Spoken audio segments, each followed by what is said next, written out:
you. First and foremost, do not think ever that this woman has it all together. And I'm really serious. I want to start, and this was not part of what I wrote, but I always avail myself to the power of the Holy Spirit.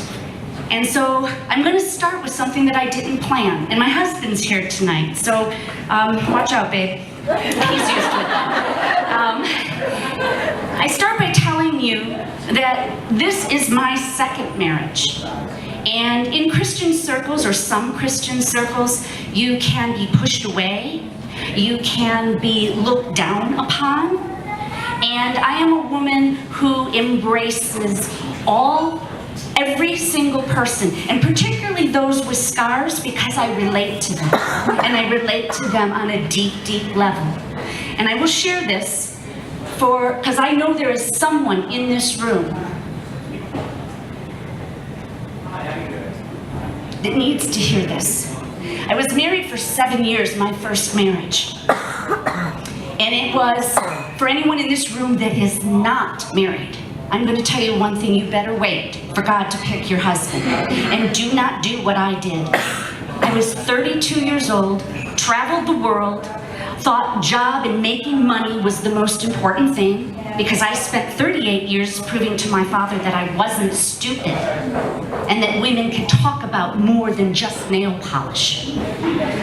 And it was really sad, because I woke up and I was 32 years old and all my friends were married and they were all having babies, and I panicked. And I married the first man who was kind of nice to me, because I was used to abusive men. So I married him.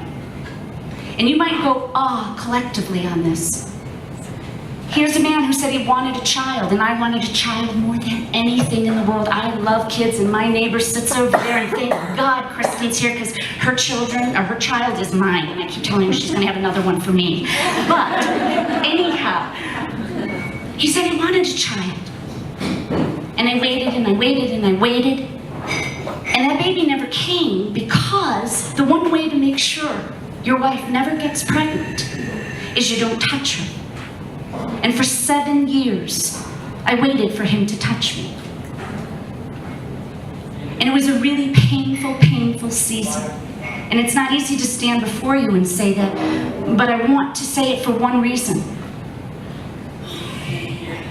Do not do what I do. Desperate people make desperate decisions, and none of you in this room are desperate. And so I say that just because I've been to places because I made poor choices. And I stand here before you as a woman who now wants to teach you and give you some really practical tools. I want to give you tools tonight that will help you. This is not going to be easy.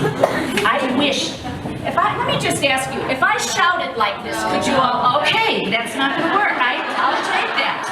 Okay, so we're just going to have to roll with it.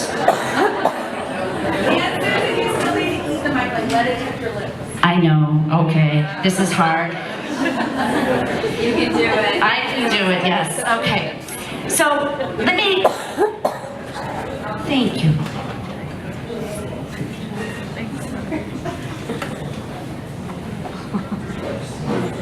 See, the perfectionist in me wants to make this really work, so I'm struggling with myself up here. So I told you that story because it wasn't in my notes, but I tell it to you because I know there are people in this room that are hanging on by a thread tonight. And I want you to know, for any of you who ever want to come and talk to me, my door is always open. And I don't mean as a client, I mean as someone to encourage. If I had a mentor, like Maggie said, if I had a mentor, if I had someone, my world would have been a little bit different. But then I couldn't get up on stage and talk what I talk about, because all of the tools that I share with you come from a place of brokenness and from a place of pain. And yes, it's great to say you're an author and it's great to be on the radio, but you know what? That's not where the gift is. The gift is in coming alongside of women who need encouragement. That's the real gift. So let me take you quickly to 1998. I was in an interview, and I was in the information technology industry for 16 years. And at that time, I was interviewing for a sales position. And the woman greeted me by saying, "I don't know why you're here." She took the resume and kind of tossed it at me. She was the vice president, very successful, powerful woman. "I don't know why you're here because you've never sold before. And I'm not really sure what you're doing here. And can you tell me about the most important position you've ever held?" And I knew she wasn't too impressed with me, and I thought, I could give her the politically correct answer right now, or I could just be me. So I said, "The most important position I ever held, I think that was a waitress in high school and college." She gave me a disgusting look. But this is what I said to her. The reason I mentioned that job is it taught me everything that I do to this day. It taught me to see people, to hear people, and to understand people. People want to be seen. They want to be heard. And we all desperately want to be understood.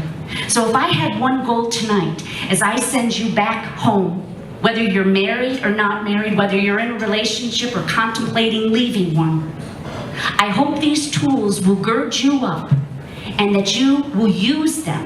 Because I guarantee, if you use the tools I share, things will change in your life. And it doesn't change overnight, it's a process. But the reason this evening I gave you a pair of glasses was that I want you to remember that.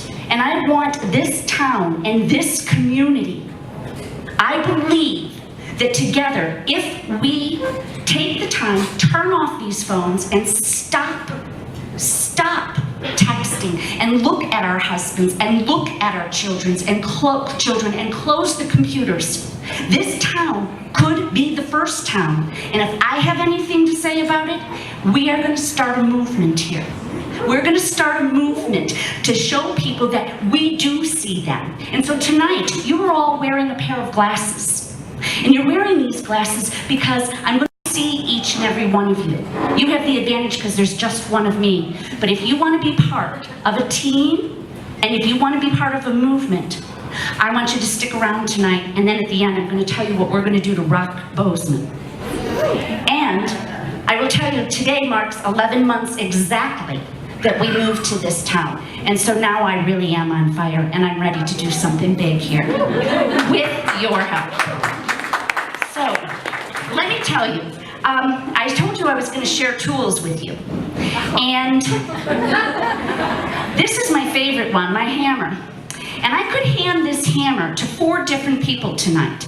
I could give this hammer to you, and you could choose to go build something with it. I could give this to you, Farah, and you could go choose to fix or build something. And I could give this to you, and you could take it and throw it through the window, and someone else might take it and hit me over the head before the night is over. But it's the same tool. What are you going to choose to do with it? And that's what I challenge my clients. When they come and work with me one-on-one, I give them tools and I say, now if you do not take these tools out of your toolkit and it just sits in the garage, nothing in your life will change. And so when people say, oh, I heard her speak, or I went and worked with her one-on-one and she saved my life or she changed my life, I said, no, I don't have that power. You showed up, you used the tool, and you created something. So tonight, I hope you all have a piece of paper, and I hope you all have a pen, because there are some notes that I'd like you to take. Coaching. People often ask me, what the heck is a coach? And coaching, in my mind, is about 3 things. It's about creating awareness, it's about choice, and it's about taking action. But if we move, and ladies, if maybe I am wrong, I should have made sure we put pens and paper on the table, so that's my fault, I'm sorry. Are we allowed to open our phones? Your phones, you're allowed to open your phones, yes. As long as the ringers are off and you're not texting. So, coaching is about awareness, it's about choice, and it's about action. But so many people, and where I spend my time with people, is helping them to evaluate their choices. Because if we move right from awareness to action, that's reaction. And so taking the time to stop, taking the time to pray, taking the time to call a mentor, taking the time to evaluate your choices before you step right into action, you will save yourself a lot of cleanup. You won't have to take the broom out all the time. You won't have to be making calls saying that you're sorry. You'll be taking the time to think. And ladies, I'm going to tell you, most of the problems that I see for the last 15 years and the thousands of people that I've had the privilege of working with and coaching, it's because people move too fast and they don't take time to think. My friends know, and my clients know, if you have something important to say to me, do not text it.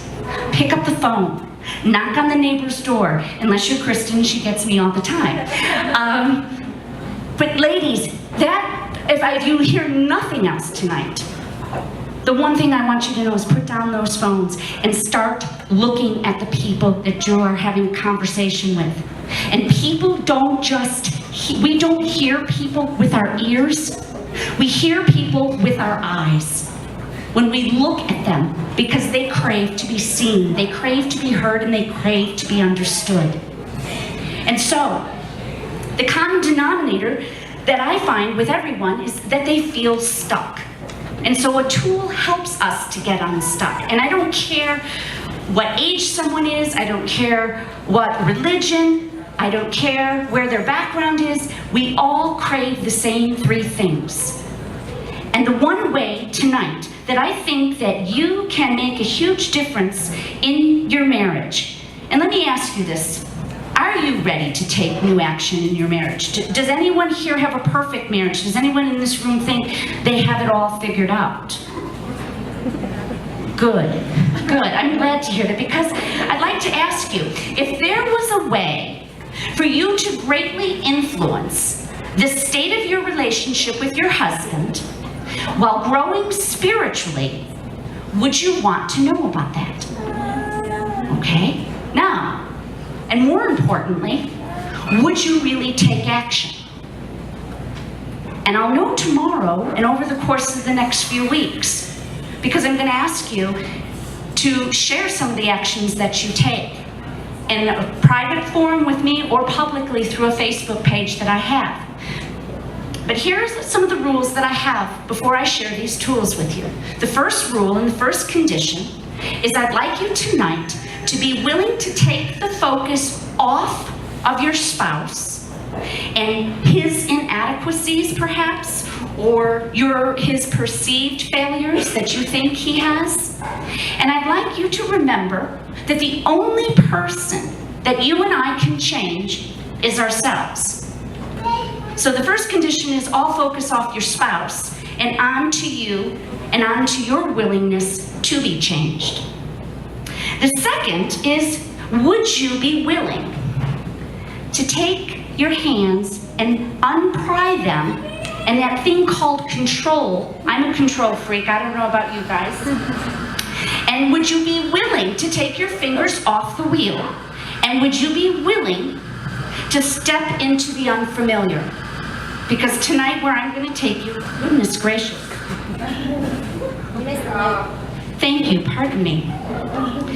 So would you be willing to release your fears and to step into the unfamiliar? And then the third is, will you risk and will you dare willing to be changed? Because these tools tonight are not about changing your spouse. They are about changing you.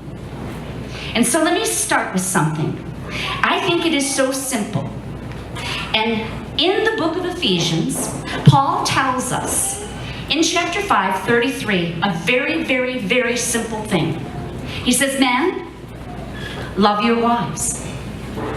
He says, wives, respect your husbands. The respect factor, ladies, in our society by and large is almost non-existent, but in our homes, and that's the only place you and I can change. Where's the respect in the home? Loving, caring, listening, paying attention to, turning off Facebook. Where is it in our homes? And I'm guilty.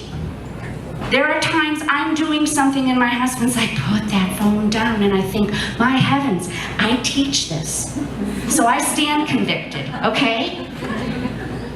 But the reason I bring that up is these words, men, love your wives, wives, respect your husbands, they give us an insight into the contrasting needs of every couple. And there was an interesting study done, and I know it's true, and then I did my own little study because I always like to back it up, that said that men would rather be respected than be loved, and went on to further say they'd rather have respect from their wife than to have sex and intimacy with their wives. And I know a lot of people don't believe that, but it's true. So that word respect tonight, I hope you wake up dreaming about it. I hope tomorrow you will put these tools into practice. And I want you to know that I actually went to several different men and I made calls to men. And one thing, the theme that I found from clients that I've coached, asking my own husband, asking neighbors, asking people that I really appreciate and cherish their opinions, they're like, I wish my wife would look at me more and love me with her heart. I think that's pretty fascinating. Love me with her heart. And I said to this gentleman, tell me a little bit more. And he said, I don't really need appreciation. I don't need her to say thank you. Though I do find, this gentleman was different. Most men will say they want to be appreciated. You and I want security. Men really want appreciation and respect that go hand in hand, okay? But when I asked him to tell me, what does it mean for her to see you with her heart? He said to me something fascinating, and he said, I just want her to see me more than she looks at the children and dotes on them. And he wasn't being selfish. He said, or more than the Facebook, or more than her girlfriends, and then when I see her, that she would just look at me. And so, it's interesting because one of the rules that I had when I got married, and the very first thing I want to share a tool tonight about be seen, is I told all my girlfriends, and some of you women are going to cringe in this room, and that's okay, you can. I'm just going to say, how's your marriage working? And that is, at 5 o'clock, I started to say to my girlfriends, please don't call me at 5 o'clock. Because when I hear my husband's car come in the door about 6:30, I made it a point, and remember, this is a woman who had one failed marriage, and I wasn't going to have two.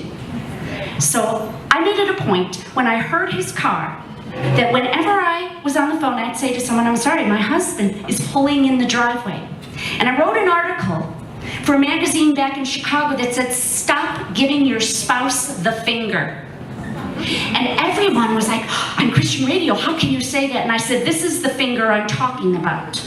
When he walks in the door at the end of the night, after a long, hard day, does your husband get this when he walks in because you've got a phone glued to your ear? Or your eyes are glued to the computer? If he gets that index finger, let me tell you, ladies, you're in big trouble. That'll go on and that'll last for a very short period of time, because really what you're saying to them is this person on the phone or this email or this text is more important than you. And I had a speaking engagement back in Chicago, and I had 5 young women come up to me afterwards, part of MOPS, Mothers of Preschoolers, and they were crying, and they said, Susan, I do this every single night to my husband. He comes in the door, and I give him this. And I said, give me 1 week, and you call me if I'm wrong. I said, give me 1 week, and every single night, go down to the door, and you might have to fake it a little bit. I'm not about faking, but sometimes you might just have to fake it until you make it. And go downstairs and greet him. Look him in the eye and say, babe, I'm so glad you're home. Thank you. Now, some of you in this room are going to cringe, and again, I'll say, how's your marriage working? Thank him for a hard day's work. Ladies, he wants to be seen. 1 week, and people in this town are going to start to say, where did you go? Why is my wife coming down and greeting me? That's the first start of this movement. It's not a big thing that we're doing. We're going to stop giving our husbands the finger. Number 1, Are you guys on board? Are you out there? Are you listening? Okay, so that's one thing. The next thing, to help you to start to see and hear your husband. This is a big one, and one that you can all do. And you might think I'm kidding, but I have lots of duct tape, and I've got it in every color. I have it with Little Miss Kitty, and I have it in orange, and soon maybe Superman. And I put them all around the house because I have a tendency to want to say, I think you should do this, or give advice. So the duct tape, I'd like you to take and go to the store this week and buy some duct tape and put it where you can see it. To remind yourself your husband doesn't want to hear negativity all the time. He doesn't want to hear your complaining, and let me tell you something, he really doesn't care about your girlfriend and the gossip that she shared with you. He doesn't want to hear it. That, I will tell you, goes in my none of your business bucket. And we are producing these soon, which we hope by Christmas they'll be ready. And I'm serious. Ladies, there is so much talking that goes on that isn't encouraging, that isn't uplifting, and that is not positive. So the next thing I want to ask you is if you're willing to buy the duct tape, and are you willing to take a challenge that this week for the next week, if you do not have something encouraging, uplifting, or positive to say, and this isn't just to your husband, then don't speak it. Another reason this town could be different is because we won't have the gossip and the chitter chatter. And some of your homes are going to be so quiet because some of you don't have anything uplifting and positive and encouraging to say. And your husband's going to notice. He's going to say, it's so quiet. It's so quiet in here. But guess what? So many of you, and the reason I am so passionate about working with men and women with kids is you have been entrusted with something that I wanted. And I don't speak that from jealousy. You have been entrusted with a great gift. If you have a child, it's your job to teach them and raise them well. Because they are our future. And if you are gossiping, and if you are speaking negatively, and if you have nothing nice to say, guess what? You're teaching your kids. And nothing is ever going to change. They're watching you. If they're sitting playing G.I. Joe or Legos and you don't think they hear you, mark my word, they do. And you are their teacher. So, can we say tonight, when we walk in the door, if we have nothing uplifting, nothing positive, nothing encouraging to say, that we won't say anything? Is that an agreement? Yes. Okay. Because I've got lots of friends that will tell me, and I check in on people. Just ask my husband, he'll tell you. All right, so the last thing, we said people want to be seen, so we're going to stop giving our husbands the fingers. They want to be heard, but they want to hear encouragement from you. They want to hear thank you and please and niceties, not the garbage. But they want to be understood. And so this exercise, and I've prayed, and I want you to know, ladies, you have women around the country praying for you tonight, because I called friends all around the country and said, let there be a movement and let it start in this town. And they have been, and I've got some pretty powerful prayer warriors. And so, I want you to ponder a couple of these questions about being understood.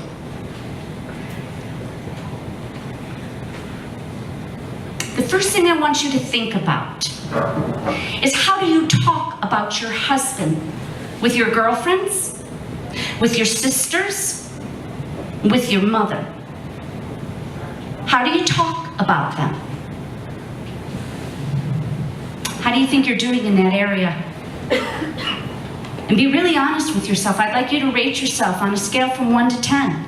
If I were a fly, would I say, man, that's a woman that knows how to love on her husband? Or are you the one that I might be having coffee with and I say straight out, I will hear you and I will support you, but I will not participate in negative conversation about your husband. I've had some people walk away. And that's good because I don't need toxicity in my life, and neither do you. So I say to you, if you don't have good girlfriends that are encouraging you to love on your man, get rid of them. You don't need any girlfriend and any man in this room. There's only a couple I see, but you do not want your business being shared with anyone. Is that a true statement? Yeah. So take a look and take an inventory of your friends. And you might have to fire a couple of them. But your marriage will be much better for it. So, are you feeling brave? As you know, I have one brave person. Okay, can you take a risk? Are you willing to take a risk anyway? All right, so there's someone I like. Okay. I want you to go home, not tonight, but I want you in the next couple of days to go home and ask your husband if he feels diminished by you. Ask him the way you communicate with him, and I ask my husband this, so I don't give you anything I don't do myself. Do you ever feel diminished by me? Do you ever walk in a room and hear me say something that isn't encouraging? Do I tear you down? But now, ladies, no matter what he says, you are not allowed to say anything. If that means get the duct tape, put it on your mouth. Oh, there are nights my husband sees me with the duct tape on my mouth and he knows, okay, wow, something's happening tonight. And that is, and you think I'm kidding, And guys, you have to ask him, and then you have to listen. And if he says yes, don't defend yourself. Don't justify yourself. Don't make an excuse. Ask him how. How have I done that to you? How have I diminished you? How have I emasculated you? How have I done something? And after he shares it, just look at him and say to him if you really mean it, because he'll know if you don't. Take his hands and say, I'm sorry, I need your help. Would you tell me when I diminish you? Will you tell me when I'm disrespectful? Because sometimes, ladies, we don't even know we're being disrespectful. We don't know the way we give that little curt look or roll our eyes. Or God forbid, in the middle of him talking, check the text. So, that's the question. Do I diminish, and do you ever feel diminished by me? Now, I always love extra credit because I was always the one that wanted like the A++. So, as my C sister said, oh, she does extra credit too, So I'm going to give you an extra opportunity for some extra credit. Here's some extra credit. Let's start with this. Some of you right now are thrilled in your marriages, and you're going to say, well, this is really easy. Some of you, and I know there was one gal that was supposed to be here tonight, whether or not she is, she just got married this week. So none of this is meant to scare you. You're the one that take this in and absorb it and marinate in it. And then come see me and I'll tell it to you all over again and again and again. Because you could be the difference maker. Some of us have years under our belt. But it's never too late to change. So, here's your assignment for extra credit. I want you to remember why you married him. And I want you tonight, and I play this little game with my husband a lot, and it usually starts with, babe, what do I do that bothers you? And he says, oh, when we play these games, when you ask me these questions. And I do it quite frequently. And I said, okay, other than that, because let's play another game tonight, and I'm going to ask you 5 more questions that irritate you. But, true stuff, he's shaking his head. So, I want you to think of 5 positive attributes. 5 positive attributes or strengths as to why you married your husband. And write them down. If you're not married, write down 5 traits or attributes that you want in a man.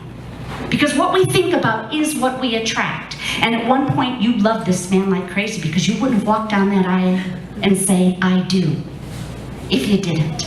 So write those 5 down. And ask yourself, why was each one of these important at that time?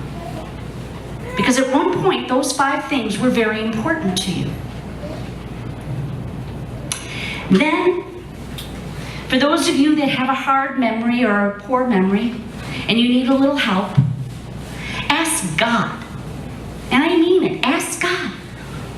What were those things if you can't remember? What were those 5 things that attracted him to me in the first place? And pray about it.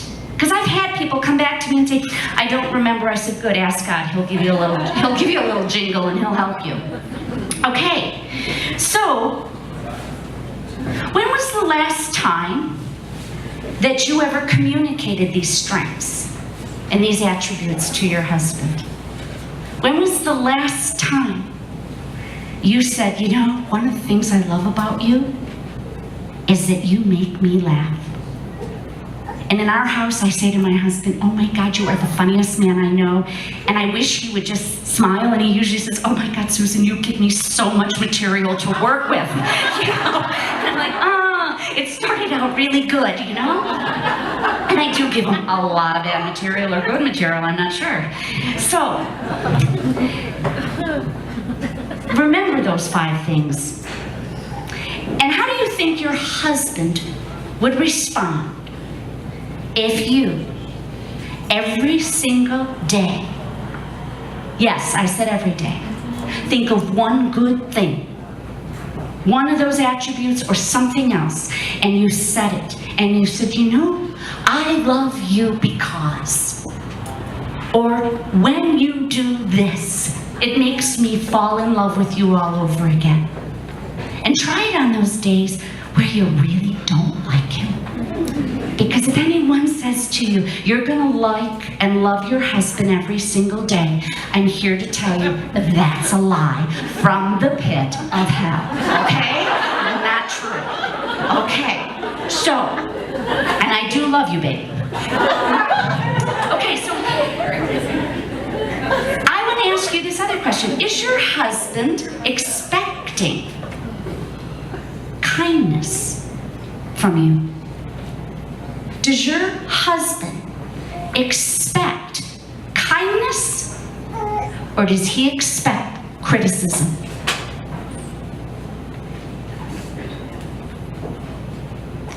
Ladies, that critical spirit, not only will it kill him, and not only will it kill your marriage, it'll kill every other relationship around you, and no one, and I am here to tell you this, no one wants to be with you. Ready for some extra credit and some fun? Okay. I want you to tell your husband what 5 positive attributes you came up with that you wrote down tonight, or that you'll be thinking about, and for some of you praying about because you don't remember. And I want you to write those down, and then I want you to go and tell him how these strengths are still present in him today. And watch what happens. Watch what happens when you stop giving him the finger when he walks in the door. Watch what happens when you say, I will only speak words of uplifting, encouraging, positive words. He's going to wonder with some of you, she's not saying anything. It's day 3. She must be really mad. You can just tell him, no, you just don't have anything positive or lovely to say, and you've been challenged to not to speak. I'd love it if someone called me and they were really brave enough to say that. Oh my God, that'd be great. Because one day my husband did say, I had a really bad day. True story. True story. We're in our old house in Chicago, and I'm trying this experiment. And by and large, I'm a very upbeat person. I wake up upbeat, I'm happy. But this one day, I just, nothing. And Greg said to me, honey, you're not saying anything. Still, I didn't have the duct tape on, but no words. I said, you didn't say anything. It's quiet night. And I said, you know what, babe? I just don't have anything nice to say about anyone. And he looked at me and he said, did I do something? And I said, no, it wasn't you. And he was relieved and he went back to the ball game. But he was really concerned because I'm pretty positive. But some of your husbands don't get that. So, stop giving the finger. Speak only words of encouragement, uplifting, and positive words. And write that list of those 5 attributes that attracted you to him in the first place. And then for extra credit, tell him. Tell him. Okay, I'm going to open it up for questions. If we still have some time. Did I run over, Maggie? Where are you? Michelle, am I? Okay. Does anyone have any questions? Because there are so many more tools and so many more things I'd love to share with you. Oh, I forgot to say that. That's right. Thank you. We talked about that. Michelle will go around because there's nothing more irritating when someone asks a question and I know 5 of you have the same question and you don't even hear the question. So someone be brave. Someone be brave. I know I heard some good things over. Michelle's coming over to get your question. And can you just tell me your name? Yeah. My name's Brittany. My Brittany. How do we turn this on? I'm really special. It should be on. Should be on. Hello? Should be on. Hello? Yeah. Can you turn up? Okay, Brittany? Yeah, my name's Brittany. So I guess my question is, with the whole putting our phones away and everything, if we want to do that, that's great, but how do you ask your husband to participate without sounding like an egg or something like that? It's an excellent question. Put it away. Okay, so here's what I would say is, you know what, and I'm always about truth. Honey, I'm sensing that we both are disconnected from each other. And I really want to connect with you again. I'm willing to make the commitment to you to put my phone away. Are you willing? Because then you're not a nag, and you're asking. If he says no, then you have other questions that you need to be asking me. If he says yes, right. If he says, if a man would say, a husband or a wife would say no to that, there's a bigger problem. And I think that question is great. It applies to a lot of things, ladies. Instead of, because I do this, and there's some nights I say, babe, let's just have no technology night. But he's in the middle of something and I declared it. So instead of declaring it, honey, could we tonight, in an hour, maybe turn down our devices and turn off our devices? They don't want to be pushed. They don't want to be nagged at. They don't want to be told what to do. Can we? Great question. Please, ladies, I know more of you have questions. There you go, Susan. Jen, can you come closer? Thank you. You know what? The room is so big.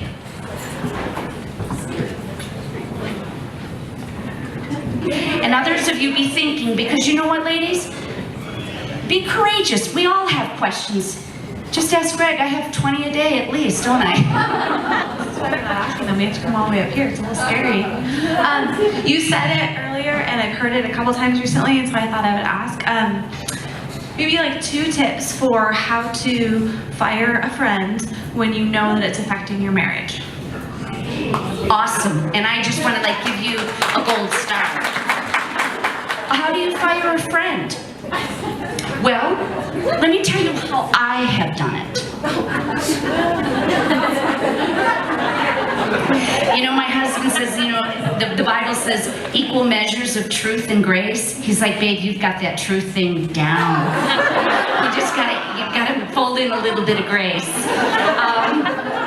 How I would do it, truthfully, all kidding aside, I'd say, you know, I'm gonna just pick a name. Elizabeth, you know I really care about you. But let me take that right back, and I'm really glad I slipped up. That's another simple tool to add in your life. Stop saying but and put and in place of but. I love you, honey, and I have something to tell you. When we say I love you, but, he doesn't hear the I love you.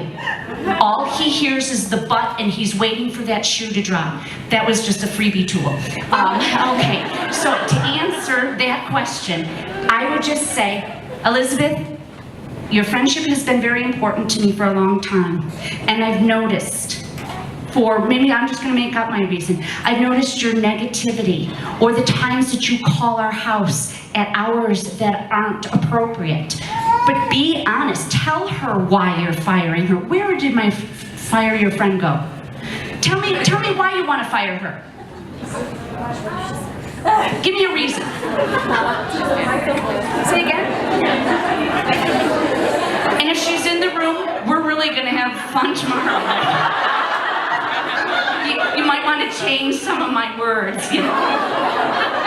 Just a little bit. No, and I don't ask it because it's about one particular person. I know, okay. But I've noticed it, and it's been on my heart, where you just feel like certain people in your life, either they tear down your spouse or they make your marriage harder than it should be.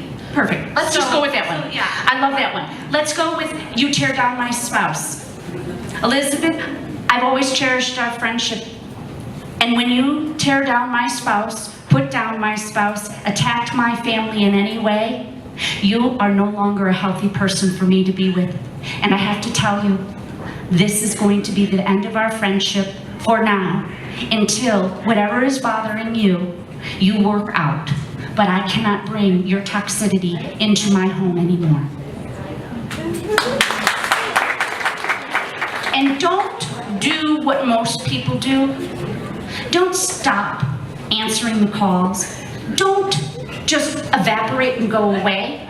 That's called cowardly. And you are here on this earth, ladies, and I am here on this earth to share with other people truth and grace. I know I'm working on my grace.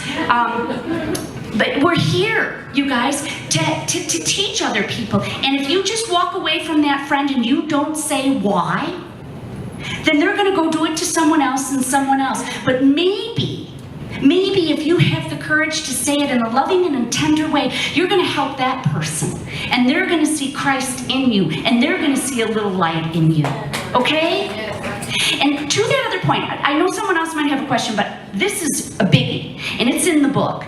And ladies, if you do not have a truth friend, a truth, as in T-R-U-T-H, truth friend, it is more important than any pairs of shoes or dress. It is the most important investment you will ever make. And a truth friend, let me tell you what a truth friend looks like. I have one in Arizona.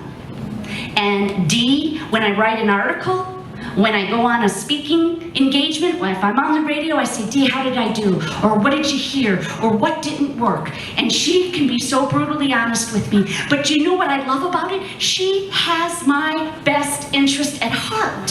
She's not doing it to rip me down. She's doing it to make me a better speaker or a better risk. Being uncomfortable. Because they love you so much, they will tell you something that is going to hurt you, hurt your child, hurt your husband, hurt your relationships in general. But the factor with a truth friend is you gotta pick someone who you know she's not doing this to rip you down. She's really doing it to build you up. Okay? So if you don't have a truth friend, Start praying. Start praying. Start praying. Is our time up? Oh, I could do this all night. Greg would be like, oh, hey. All right, another question. Be brave. So how you said to fire a friend, would we be able to use that on family? This is my sister right here. Wow, it's really funny that you should ask this, and I'm not proud to say this. I really am not. All kidding aside. I have, well, 2 for sure. 2 family members, 3. I didn't fire them per se. What I said to them was, my husband and my home and our marriage is more important to me than any of the negativity and hurtfulness and jealousy and poison that you bring into my home. And so if you wonder why you aren't invited, I didn't forget. I'm being very serious. I'm choosing not to, because in my house growing up, I didn't have a choice. I am 53 years old. 53 and a half, as my neighbor would say. I'm 3 and a half. I have a choice now. I have a choice. And you have a choice. And if your marriage isn't God first, your husband second, and those little beings third, you've got it in the wrong order. And those little beings are special and they've been entrusted to you, but man, oh man, they're going to be gone. And if your husband, you know how many women now, good friends of mine, most of whom aren't believers, they're going through their divorces. They're 26 years, 27, the kids are out of college. They're looking at each other and they don't have a clue who the other one is. And they come to my house and hang out for a week because they need to, like, cry. Ladies, don't be one of those. Nurture that marriage, love on that man. Even when he is unlovable, love him. I'm really serious. They need your attention. And the rest of this stuff, I have a client right now. She got rid of Facebook. Now that's courage. She got off of Facebook. I have another client, he was playing games, and some of them were inappropriate, and I said, get it off your phone. This is really simple. If it's causing you to sin, if it's causing you to disrespect your husband, if it's causing you to be a miserable woman to be around, get rid of it. Okay, did I answer your question about firing family? I moved halfway across the country to fire mine. Kind of kidding. Kind of not. Okay, anyone else? Yes? So,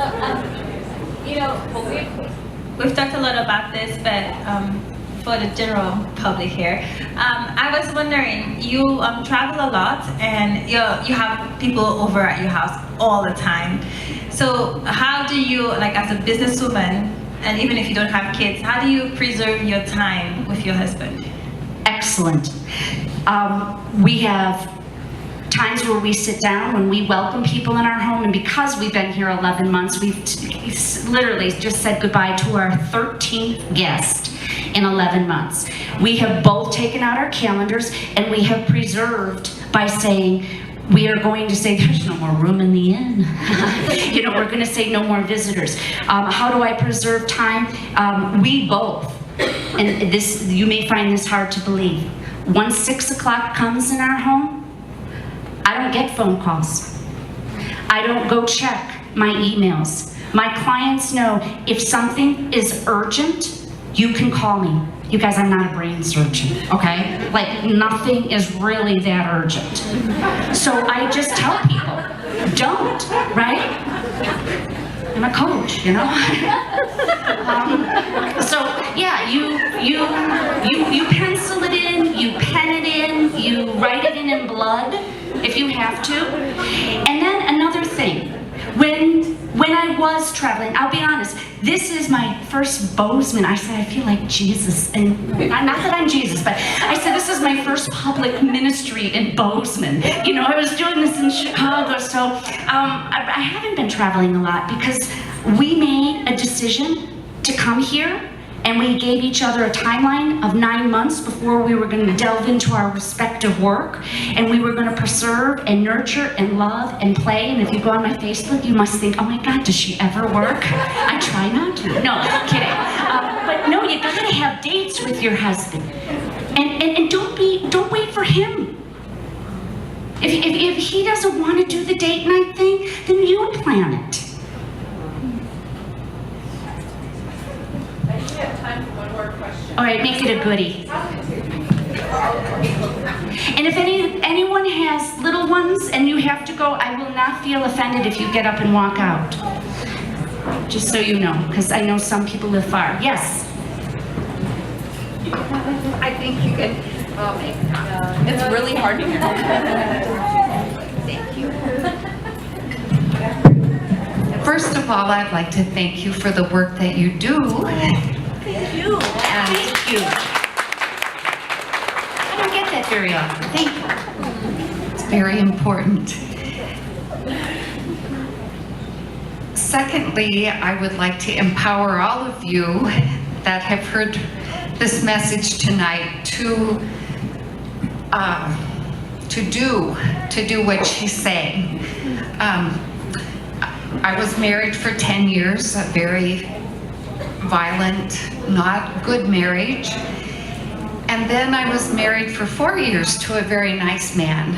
And from the first real symptom to death was about 2 weeks, 3 at the most. And so I've been a widow since '98, and I eat alone in restaurants, and I see a sad thing. I see couples sitting at the same table, and they're both on their phones. And it's really sad. And so I would just empower all of you to take the steps that this lovely lady has presented to you and do them to turn those phones off. I thank you. Would you tell me your name? Michelle. Michelle.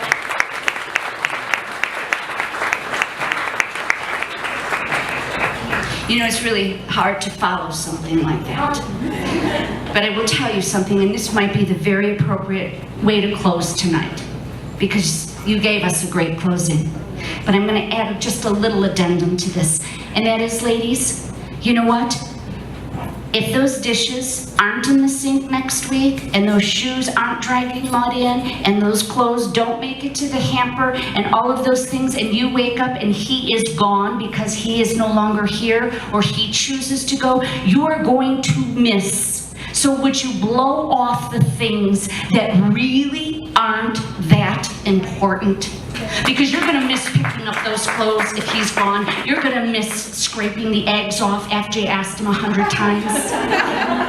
And you're absolutely right. Ladies, I want to piggyback that. I said to my husband before, and I will tell you, and he will tell you this is truth. I said, if you ever pull out a telephone when we are out to dinner, I will get up and I will walk out. And I am as serious as can be, because what that says is, you know what, you are a bore. And you know what, I'm not bored. Thank you all, thank you. And just come and visit, come to my house. I'll tell you my address.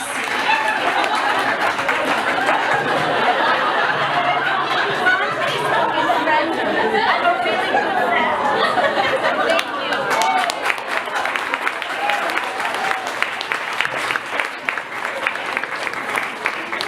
I told you she was awesome, right?